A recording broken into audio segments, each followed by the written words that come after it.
All three Back to the Future movies are a production designer's dream. Now, in the first film, the production designer was Larry Paul, and we had decided to shoot the movie on the back lot at Universal because it simply was far more practical than going to an actual real town. We considered for a while shooting the picture up in Petaluma, California, but when we got to the reality check and realized that we would have to change out all the street lights, all the curbs would have to be modified. There were so many details that would have to be changed to go from the 80s to the 50s.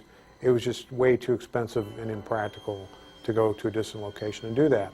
So we went to the back lot at Universal, and of course a production designer gets to do a whole lot more when he has an empty shell.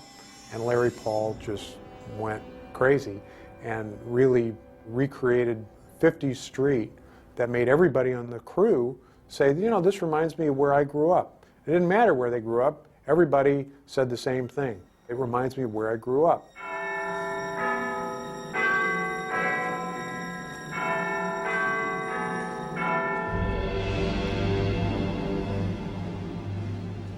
In Back to the Future Part 2, Rick Carter, a production designer, of course, had to recreate all the things that Larry Paul had already done in the first movie.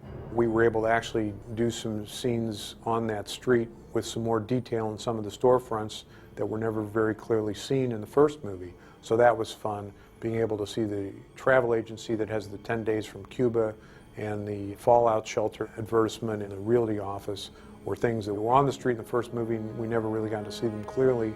And in Part 2, you do get to see them in the 50s. Now, in the future stuff, that's where Rick Carter had a blast.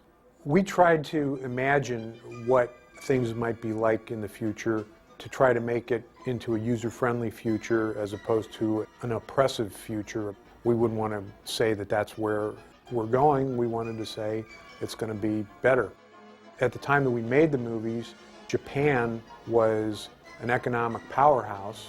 Back then we thought, boy, if the Japanese culture continues the way it is, there'll be a much heavier Japanese influence on American culture in the year 2015.